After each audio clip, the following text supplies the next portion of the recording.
بسم اللہ الرحمن الرحیم۔ اللہ کے نام سے شروع کرتا ہوں جو بہت ہی مہربان ہمیشہ رحم فرمانے والا ہے۔ سورہ آل عمران آیت نمبر 190۔ ان فی خلق السماوات والارض واختلاف اللیل والنہار لآیات لأولی الالباب۔ ترجمہ: بے شک آسمانوں اور زمین کے پیدا کرنے میں اور رات اور دن کے بدلتے رہنے میں بڑی نشانیاں ہیں اہل عقل کے لیے۔ سورہ آل عمران آیت نمبر 190 کی تفسیر۔ اس سورہ پاک کا اختتام ان آیات سے کیا اور اہل علم کو ان میں فکر و نظر کی دعوت دی، کیونکہ کارخانہ قدرت کی نیرنگیوں میں وہ جتنا غور و فکر کریں گے اللہ تعالیٰ کی وحدانیت اور اس کے علم محیط اور حکمت کاملہ پر ان کا ایمان پختہ ہوگا، اور یہ پختگی تقلیدی نہیں بلکہ تحقیقی ہوگی۔ سورہ آل عمران آیت نمبر 191۔ الذین یذکرون اللہ قیاما وقعودا وعلی جنوبہم ویتفکرون فی خلق السماوات والارض ربنا ما خلقت هذا باطلا سبحانک فقنا عذاب النار۔ ترجمہ: وہ عقل مند جو یاد کرتے رہتے ہیں اللہ تعالیٰ کو کھڑے ہوئے اور بیٹھے ہوئے اور پہلوؤں پر لیٹے ہوئے، اور غور کرتے رہتے ہیں آسمانوں اور زمین کی پیدائش میں، اور تسلیم کرتے ہیں اے ہمارے مالک، نہیں پیدا فرمایا تو نے یہ کارخانہ حیات بیکار، پاک ہے تو ہر عیب سے، بچا لے ہمیں آگ کے عذاب سے۔ سورہ آل عمران آیت نمبر 191 کی پہلے حصے کی تفسیر۔ اللہ تعالیٰ کی یاد اور اس کا ذکر کسی وقت اور کسی جگہ کے ساتھ مخصوص نہیں، کھڑے بیٹھے لیٹے ہر حالت میں بندہ اپنے خالق کی یاد میں محو رہے۔ سورہ آل عمران آیت نمبر 191 کے دوسرے حصے کی تفسیر۔ اور غور کرتے رہتے ہیں۔ علامہ بیضاوی فرماتے ہیں مظاہر کائنات میں غور و تدبر کرتے رہنا سب عبادتوں سے افضل ہے، کیونکہ نبی اکرم صلی اللہ علیہ وسلم کا ارشاد گرامی ہے کہ تفکر و تدبر کے ہم پایا کوئی عبادت نہیں، لیکن آج ہم اس افضل ترین عبادت سے کیسے اعراض کیے ہوئے ہیں اور کس طرح ہم نے اس کو صدیوں سے بالکل بھلا رکھا ہے، محتاج بیان نہیں۔ سورہ آل عمران آیت نمبر 191 کے بقیہ حصے کی تفسیر۔ اور تسلیم کرتے ہیں اے ہمارے مالک، نہیں پیدا فرمایا تو نے یہ کارخانہ حیات بیکار۔ آج اگرچہ کائنات کے ہر پہلو پر غور و فکر ہو رہا ہے، اور وسعت کا یہ عالم ہے کہ ہر مظہر فطرت کے لیے ایک مستقل فن کی بنیاد پڑ چکی ہے، لیکن مومن اور غیر مومن کی تحقیق و تفحص میں ایک بنیادی فرق ہے۔ مومن جب کائنات کی کسی چھوٹی یا بڑی چیز پر غور کرتا ہے اور اس کے حیران کن تاثرات اور اس میں مضمر ایک بدیع نظام پر اس کی نگاہ پڑتی ہے، تو وہ اس کی حیران کن تاثیرات اور بدیع مضمرات میں کھو کر نہیں رہ جاتا، بلکہ اسی وقت اس کی نگاہ اس کے بنانے والے کی طرف بے تابانہ وار دوڑتی ہے، اور اس کی زبان سے بے ساختہ یہ کلمات نکلتے ہیں ربنا ما خلقت هذا باطلا۔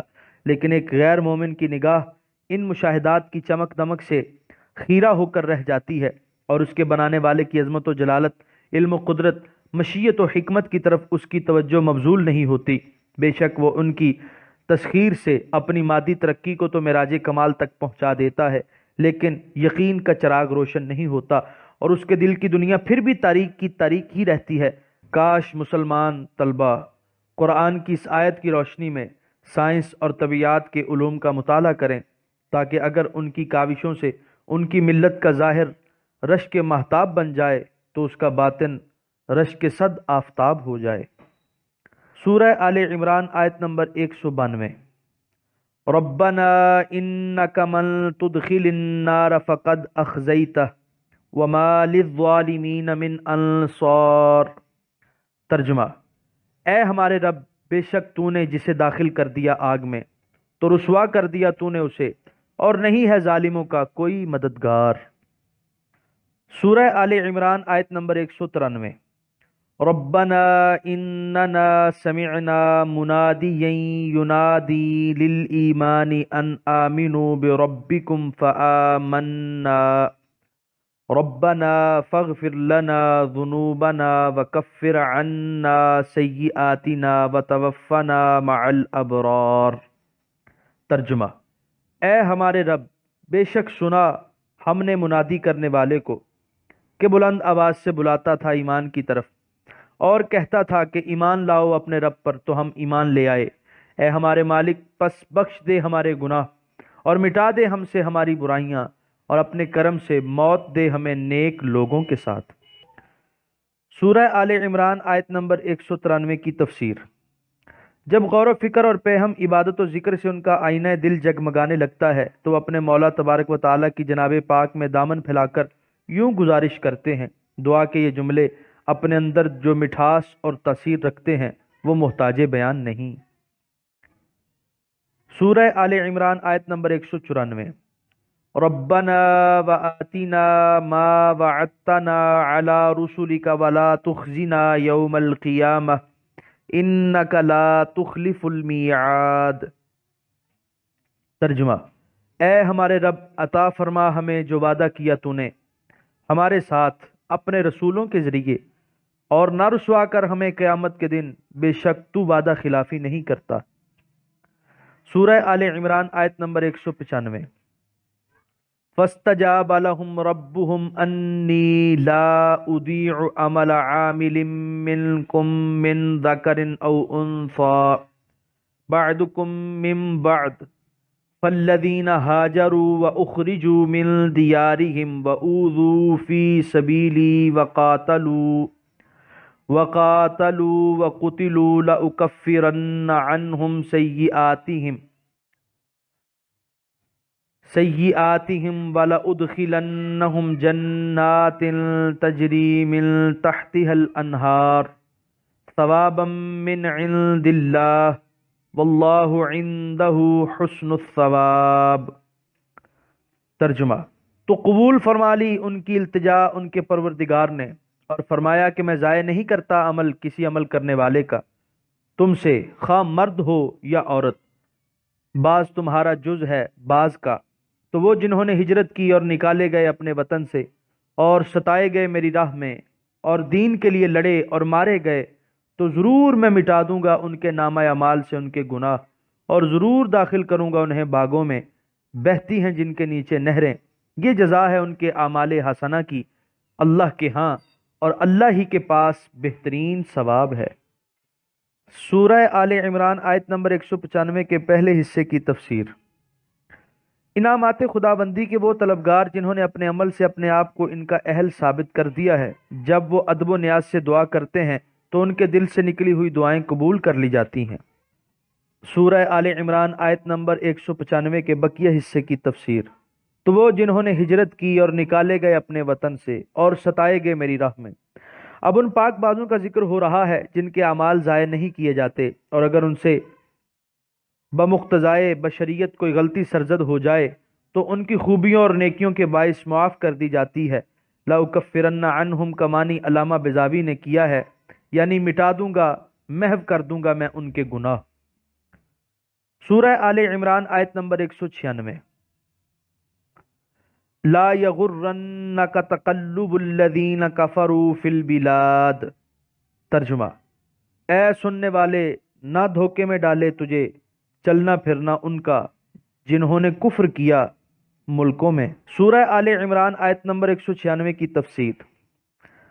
کفار کی ظاہری آن بان دیکھ کر بعض کمزور دلوں میں یہ خیال پیدا ہوتا ہے کہ اگر یہ لوگ اللہ تعالیٰ کے نافرمان ہوتے تو کیا وہ یوں شان و شوکت سے زندگی بسر کرتے۔ اس خیال کا بھی ازالہ کر دیا کہ یہ ساری دھوم دھام عارضی ہے، اس کے بعد ان کا ٹھکانہ جہنم ہے، اس لیے تم ان کی اس چند روزہ کر و فر کو ان کے حق پر ہونے کی دلیل مت سمجھو، ان کے انجام پر غور کرو کہ یہ کتنا ہولناک ہے۔ سورہ آل عمران آیت نمبر 197۔ متاع قلیل ثم مأواہم جہنم وبئس المہاد۔ ترجمہ: یہ لطف اندوزی تھوڑی مدت کے لیے ہے، پھر ان کا ٹھکانہ جہنم ہے، اور یہ بہت بری ٹھہرنے کی جگہ ہے۔ سورہ آل عمران آیت نمبر 198۔ لیکن الذین اتقوا ربهم لهم جنات تجری من تحتها الانہار خالدین فیہا نزلا من عند اللہ وما عند اللہ خیر للابرار۔ ترجمہ: لیکن وہ جو ڈرتے رہے اپنے رب سے، ان کے لیے باغ ہوں گے، رواں ہوں گی ان کے نیچے ندیاں، وہ متقی ہمیشہ رہیں گے ان میں، یہ تو مہمانی ہوگی اللہ کی طرف سے، اور جو ابدی نعمت اللہ کے پاس ہیں وہ بہت بہتر ہے نیکوں کے لیے۔ سورہ آل عمران آیت نمبر 198 کی تفسیر۔ ان کے برعکس وہ لوگ جن کے پاس عیش و عشرت کا سامان نہیں لیکن ان کا دل تقوی کے نور سے منور ہے، اللہ تعالیٰ کی جناب میں ان کا بڑا مقام ہے، جنت الفردوس میں یہ مہمان ہوں گے اور اللہ تعالیٰ ان کا میزبان ہوگا۔ سورہ آل عمران آیت نمبر 199۔ وَإِنَّ مِنْ أَهْلِ الْكِتَابِ لَمَنْ يُؤْمِنُ بِاللَّهِ وَمَا أُنْزِلَ إِلَيْكُمْ وَمَا أُنْزِلَ إِلَيْهِمْ خاشعين لله لا يشترون بآيات الله ثمنا قليلا أولئك لهم أجرهم عند ربهم إن الله سريع الحساب۔ ترجمہ: اور بے شک بعض اہل کتاب ایسے ہیں جو ایمان لاتے ہیں اللہ تعالیٰ پر اور اس پر جو اتارا گیا تمہاری طرف اور جو اتارا گیا ان کی طرف، عاجزی اور نیاز مندی کرنے والے ہیں اللہ تعالیٰ کے لیے، نہیں سودا کرتے اللہ کی آیتوں کا حقیر قیمت پر، یہ وہ ہیں جن کا ثواب ان کے رب کے پاس ہے، بے شک اللہ تعالیٰ بہت جلد حساب لینے والا ہے۔ سورہ آل عمران آیت نمبر 199 کی تفسیر۔ قبل ازیں اہل کتاب اور ان کے علماء کے عیوب و نقائص بیان کیے گئے تھے، جس سے یہ وہم ہو سکتا تھا کہ شاید سب اہل کتاب اور ان کے سارے علماء ایک ہی کماش کے ہیں۔ قرآن حکیم نے اس غلط فہمی کو بھی دور فرما دیا کہ سب ایک جیسے نہیں، ان میں سے کئی ایک بڑے پاک دل، نیک فطرت اور سلیم الطبع ہیں۔ سورہ آل عمران آیت نمبر 200۔ یا ایہا الذین آمنوا اصبروا وصابروا ورابطوا واتقوا اللہ لعلکم تفلحون۔ ترجمہ: اے ایمان والو، صبر کرو اور ثابت قدم رہو دشمن کے مقابلے میں، اور کمر بستہ رہو خدمت دین کے لیے، اور ہمیشہ اللہ سے ڈرتے رہو تاکہ اپنے مقصد میں کامیاب ہو جاؤ۔ سورہ آل عمران آیت نمبر 200 کی تفسیر۔ یہ اس جلیل القدر اور عظیم المرتبت سورت کی آخری آیت ہے، اور اس میں نہایت مختصر اور بہت ہی جامع الفاظ میں بتایا جا رہا ہے کہ ان چار باتوں میں دنیوی و اخروی فلاح و کامیابی کا راز پوشیدہ ہے: صبر، مصابرہ، رباط اور تقوی۔ صبر کا معنی ہے نیک اعمال کرنے اور برے اعمال سے باز رہنے پر نفس کو پابند رکھنا۔ مصابرہ کا معنی ہے مصابرۃ الاعداء، یعنی دشمن کے پے در پے حملوں کے سامنے فولاد بن کر کھڑے رہنا، اور رباط کا معنی ہے الرباط فحبس القلب، یعنی رباط کہتے ہیں نفس کو نیت حسنہ پر آمادہ رکھنا اور جسم کو عبادت پر کاربند رکھنا۔ اس کا اعلیٰ مقام یہ ہے کہ انسان جہاد فی سبیل اللہ کے لیے کمر بستہ رہے اور گھوڑا تیار رکھے اور نفس کو نماز کا خوگر بنائے، اور تقوی کی تفسیر جا بجا گزر چکی ہے۔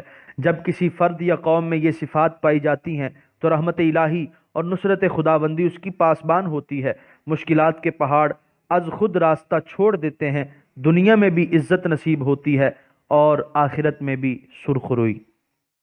یہاں پر چوتھے پارے کا 11واں رکوع اور تیسرا پاؤ مکمل ہوا، اور یہاں پر سورہ آل عمران بھی مکمل ہوئی۔